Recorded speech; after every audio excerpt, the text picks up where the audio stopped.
is the DeFi Decoded podcast by 9 Point Partners in cooperation with Prophecy DeFi. The ideas and opinions expressed in this podcast should not be taken as investment advice. Always consult with your financial advisor before investing. Hi, and welcome to another episode of DeFi Decoded. I'm Alex Tapscott. I'm here with my co-host, Andrew Young, and today we're very lucky to have Luigi DeMeo, who is the head of DeFi at Ava Labs. Ava Labs is the software company that supports the development of the Avalanche blockchain, which in a year or so has absolutely stormed onto the scene, has become a top 20 coin by market value, but has also captured a growing share of the DeFi ecosystem as well. At last count, almost $9 billion of total value locked. A lot of that obviously is the work of our guest, Luigi. So we're very, very excited to have you here to tell us a little bit about what you're doing and DeFi on Avalanche. So why don't we start with that figure? You know, Andrew and I were chatting before, and he said that, you know, as recently as maybe a few months ago, the total value locked in DeFi projects on Avalanche was in the hundreds of millions, and today it's in the billions. So what's changed? What happened, other than you got hired or something like that? Well, thank you, Alex, for having me. Thanks, Andrew. Excited to be here. I definitely don't want to take that much credit for what's happening. It's a really exciting community, and we have a really strong team behind us. But I will give some context to what happened, since I have a front row seat given my role. I would say it's a culmination of things is why you've really seen this explosion on Avalanche DeFi. Number one being that we got Chainlink price feeds in June, which allows lending to be live, right? That's an important Lego piece in DeFi. Lending allows the velocity of money in DeFi to go around. It allows people to actually borrow and sort of collateralize their assets. So that was a very important building block.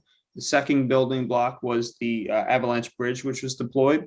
That was a bridge deployed to Ethereum. So individuals could move their assets from Ethereum to Avalanche and back and forth. And we really feel it's best in class in terms of DeFi. By the way, bridging technology goes. It's got great UX. You're able to understand your transfer, your confirmations of your transactions very clearly. It's very cheap, and it only takes 10 minutes to come from Ethereum to Avalanche, and seconds to go from Avalanche to Ethereum. So that's the second building block. The third building block is Avalanche Rush, which is our flagship incentive program sponsored by the Avalanche Foundation. Basically what that program is the Avalanche Foundation allocated AVAX, the native token to the Avalanche blockchain, to help support and incentivize applications on Avalanche. So what that really started with was blue chip DeFi protocols that you guys all know of, Aave, Curve, Sushi, who will be deploying all these different protocols coming over to Avalanche and bringing their users over to try out this experience. And it now is sort of really changing into a program that's fostering native development on Avalanche. And that's what we're really focused on. So those three things really culminated, and you saw this explosion in TVL, total value locked, and unique wallets, which are up about 20x on a daily active wallets per day. Yeah, I think that Avalanche, that was probably the most successful liquidity mine program I've ever seen. You guys have essentially grown by 30x since sort of the implementation of that. And I think one thing that's really interesting, because this idea of having sort of the network do liquidity mine programs themselves is kind of a new concept, and you guys were definitely kind of one of the first to do it. What's interesting though is obviously it sort of spurred on the adoption of the blue chips, like you said, of Aave, which I believe is like the largest DeFi project on Avalanche. But it also led to this kind of homegrown movement of apps, the biggest one being kind of Trader Joe.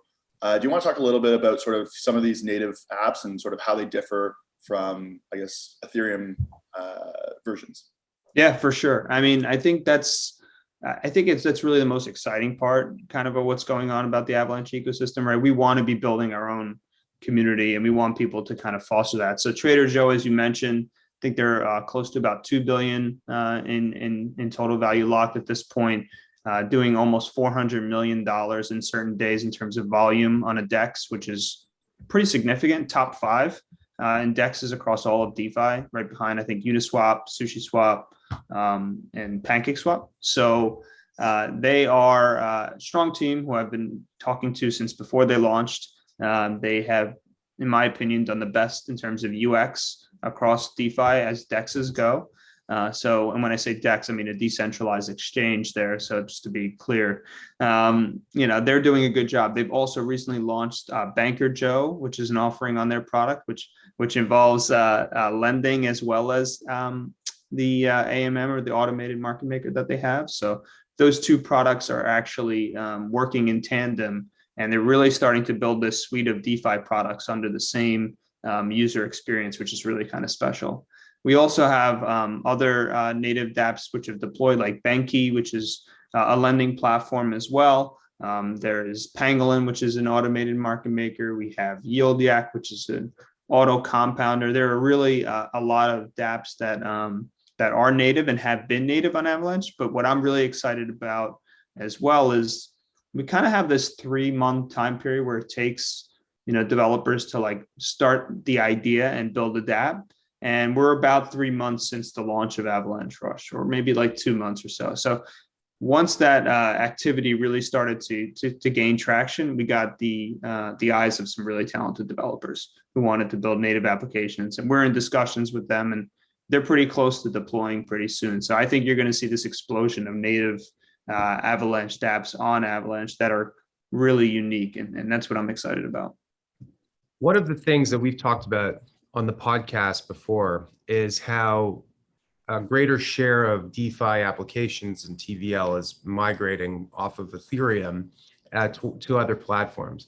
And we always stress that that's not a knock against Ethereum. It's more that Ethereum in a way was a victim of its own success and the viral success of DeFi and NFTs and these other blockchain applications, because the network itself is running pretty hot. And so people are looking for other places to do stuff, basically, where maybe the transaction costs are a little lower, or the speeds are a little bit faster, or much faster in certain instances. And for as long as I've known the Avalanche team, and it's been a couple of years, speed has been something that has always featured very prominently in the marketing, for lack of a better word, and in practice as well. So I think, I don't know if, Andrew, we've talked about the trilemma before on the podcast, but there is this sort of like heuristic in crypto land that basically, if you're building a blockchain, you've got to choose between decentralization, speed, and security. I think those are the 3 things. And so like, how does Avalanche fit? Have you solved the trilemma, or are you somewhere in the triangle? Can you talk about that? Yeah, for sure. It's a great question. I think we have. Well, I'm not the one who built it, but I think they have. And I'll kind of get into the reasons of why. Right, Avalanche is, I think, what it really brings to the table is this new consensus mechanism, which allows essentially the network to come to consensus on transactions much faster and in a decentralized way with a lot less work. Let's say, use the word work that the network has to do to come up with these decisions. So, for example, right now there are about 1,100 validators on the network, and we have sub-second finality on transactions, right? So that can sound complex, but I think what I'm trying to say is the time that it takes for a transaction to be sent and finalized is usually less than a second. And, for Bitcoin, that usually requires many confirmations. As anybody who's used a centralized exchange knows, you need to wait for those confirmations before you get the final okay on your transaction. With Avalanche, that happens instantaneously. And that's by virtue of how the consensus was created. And in addition, like I said, we have about 1,100 validators, right, which is the most distributed validator count as I've seen across all other blockchains, right? So you have decentralized validator count, you have sub-second finality, right? And in terms of security, by virtue of kind of how this is all built, and Emin Gunseer, who I'm sure you guys know, is a distributed systems professor for many years at Cornell. Spent a lot of time working on this, and I think those 3 things have been solved with this consensus model. And the Avalanche C chain is the one where all the activity is. That is the EVM or Ethereum virtual machine compatible chain, right? So basically you can run Ethereum like applications on Avalanche, except the transactions cost a few pennies and happen basically instantaneously. Yeah, I think you brought up a great point about Avalanche, which I was extremely impressed by. It was the fact that it had sort of this sub-second finality with very low gas costs, but at the same time had over 1,000 validators, with I think it's like over 60% of the sort of Avalanche being staked, which is pretty impressive. Yep. One thing like Alex kind of said, as Ethereum's grown and its DeFi ecosystem has grown, obviously the cost of using Ethereum have gone up, and so now there's sort of a push to scale vertically with layer 2s. As Avalanche goes through this massive explosive growth cycle, how are you guys thinking about scaling as well? Because obviously eventually there's going to be too much demand for relative to the supply. I mean, it's a good problem to have, but yeah, sure. It's a great question. And this is where I think Avalanche is really misunderstood.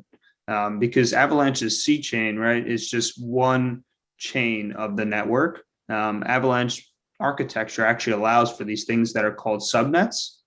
Subnets are effectively various chains within the actual architecture that can be built with different virtual machines. And not to get too technical here, but for example, right, like the C chain is the EVM compatible chain. There's no reason there couldn't be a subnet that ran the Solana VM or Wasm VM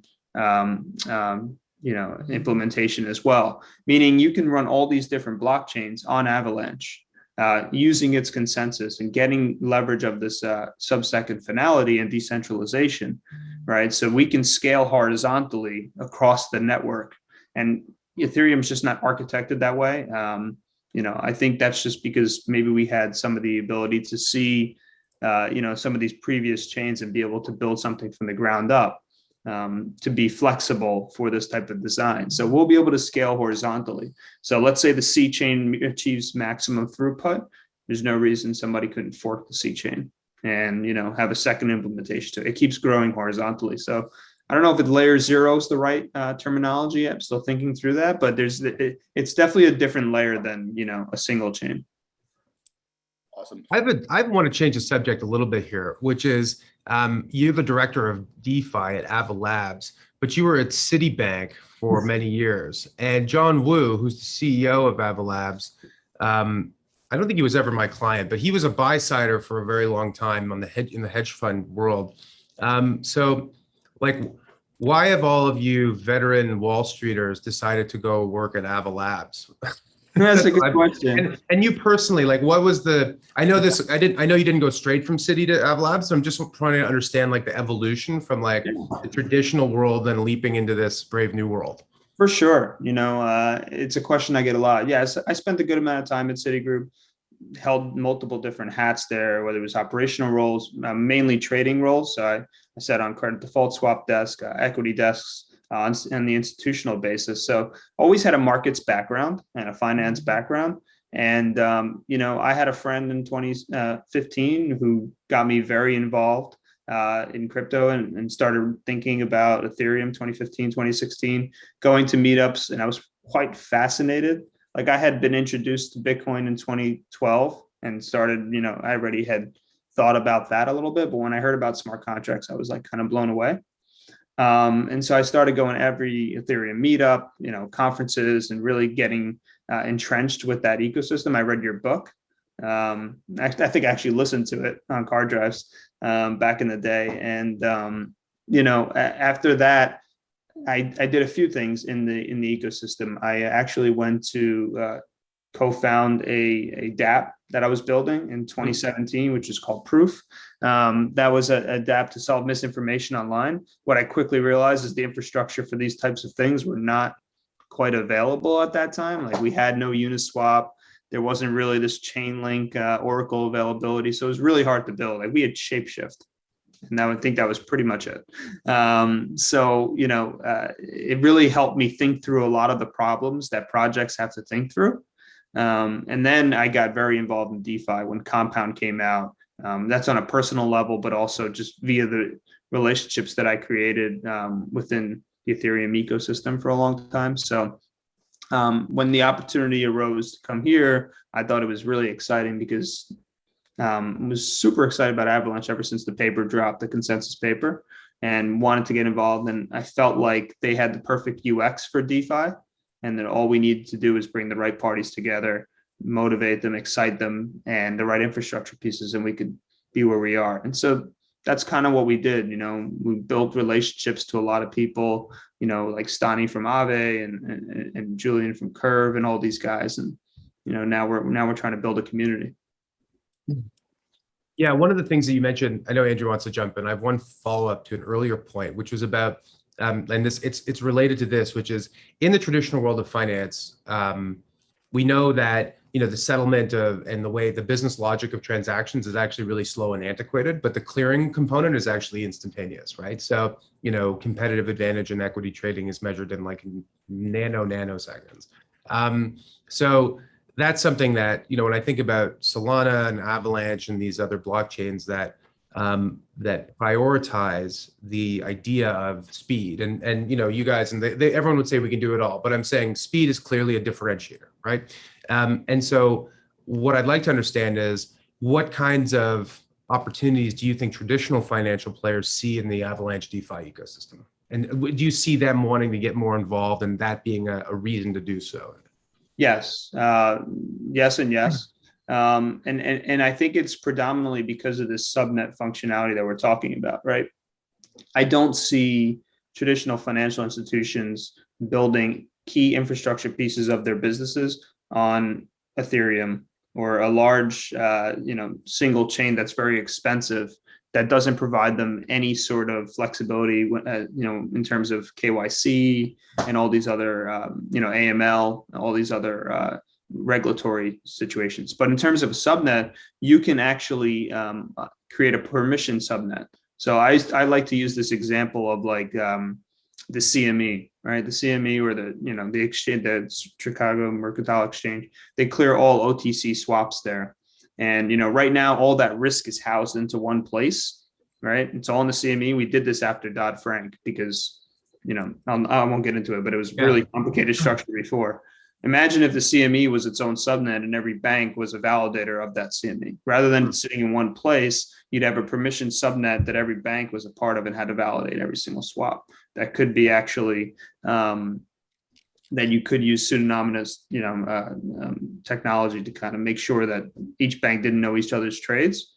But at the end of the day, you're taking that risk that's housed in one place and you're spreading out, but in a permissioned and KYC'd way. So I think that's something that we have conversations about, and that I think, banks tried to do on their own and saw that building permission chains was kind of difficult without sharing security to a primary chain. This might seem like a stupid question, but why would the CME want to do that? Like, what's wrong with how they're doing it today? Like, what's the advantage of doing it as a subnet permission environment? Likely the CME wouldn't, but the banks would. Yeah. Okay. Because, the banks, they're like, you're going to replace them. Yeah, that's what I'm saying, right? Because I mean, just from a market infrastructure perspective, I think we chose to put all the risk in one place because we didn't have a better idea or ability to do anything else at the time. But now we do have this technology that we don't have to put it on one place, so to speak. So I think you'll see, and hopefully it doesn't have to happen by virtue of some sort of crisis, but hopefully, people could come together and realize that housing risk in one place isn't ideal. Yeah, I think just to kind of shift gears a little bit as well. Obviously, Ava Labs is a company that is sort of supporting the development of Avalanche. But you guys also, it looks like, build your own applications and sort of do things like that. One of them is I believe it's called Rival, which is really, really interesting, which is essentially creating the stock market for like litigation financing. And I'm sure you guys are working on tons of other projects, but I'm kind of curious about that project and I guess these other types of initiatives that you guys are building out.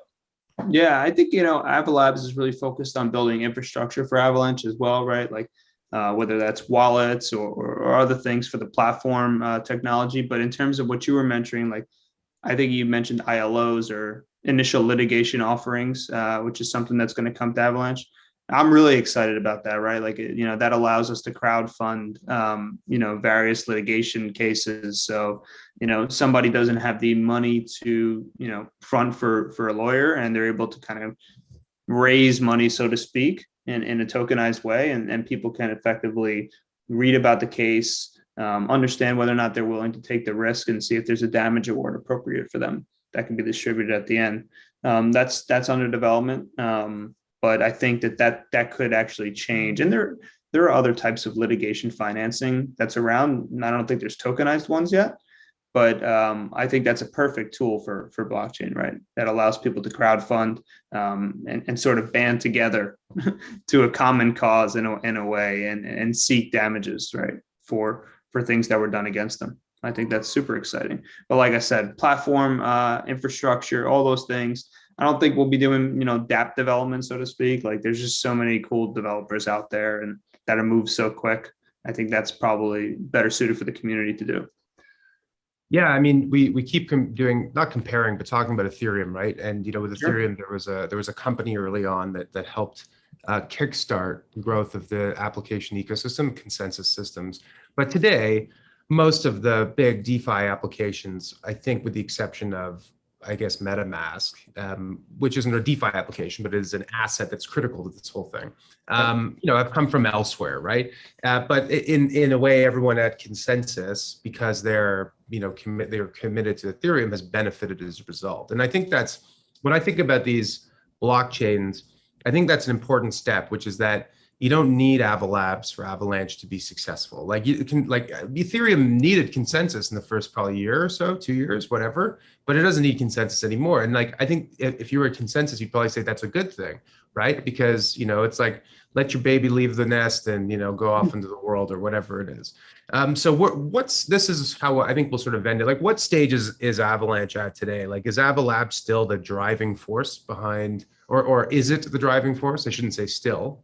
But is it the driving force behind, the community, or is, like, how decentralized is not the network, because I understand the network is, but the application development that's happening in the network? Sure. No, it's a fantastic question.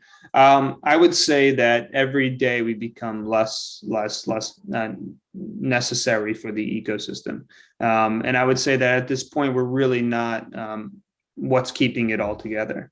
Once, probably months ago, once this infrastructure pieces came together that I discussed when we first joined on the call, I think we became, less relevant. At this point, we are not able to talk to every project that launches. Whereas there was a time where we were able to have a conversation with every project. Now, every day people ping me, hey, what do you think about this project? I haven't even talked to them yet. And, that's uncommon for us. That's new water, and that leads to its own challenges in some respect. Some people love having this, let's call it,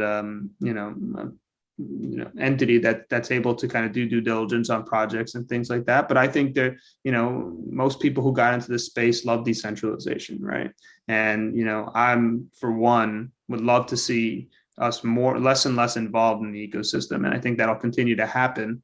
But, at the moment, it's still good to have somebody in the room who knows how to answer all the questions, knows how to connect people, right? Because we obviously have relationships with most people in the community. But like just the other day, one of the guys from Trader Joe created a Avalanche community Discord, builders Discord, and everybody joined it. And now they're all communicating without us, which is wonderful to see, right? All the builders are asking questions about how to leverage various tools and how to build their dApps better. And that's what we want to see. And it's amazing, I think, how successful you guys have been in such a short period of time. Like, I think, and that's not to pump your tires, it's just worth pointing out that, this is all in the last year and a half, really, that this has come together. And so I think if you were to think about the traditional world of finance, like, how long does it take to set up a bank? It could take a decade. And, Avalanche is up and running with all these dApps and, different users and builders in a pretty short period of time. And I think that's more, I think it does speak to what you guys have done, but I also think it speaks to the underlying technology and the power of these networks. So we're out of time, Luigi. That was an awesome chat. Really great to go deep on the DeFi vertical. I mean, it is DeFi Decoded, but that was really special. If people want to follow you and what you're up to, is there any place they should go or any account they should be following? Yeah, on Twitter at Luigi Luigi DeMeo DEMEO. You can follow me there and see some crazy tweets sometimes. All right, well that's it for today's episode of DeFi Decoded. Luigi, thanks again, and Andrew, pleasure as always. Catch us next week. We've got a very exciting guest joining us. I won't say who it is, but you will want to tune in. He is an entertaining individual, and we will see you next week. Take care. The information contained herein does not constitute an offer or solicitation by anyone in the United States or in any other jurisdiction in which such an offer or solicitation is not authorized, or to any person to whom it is unlawful to make such an offer or solicitation. Prospective investors who are not residents in Canada should contact their financial advisor to determine whether securities of the funds may be lawfully sold in their jurisdiction.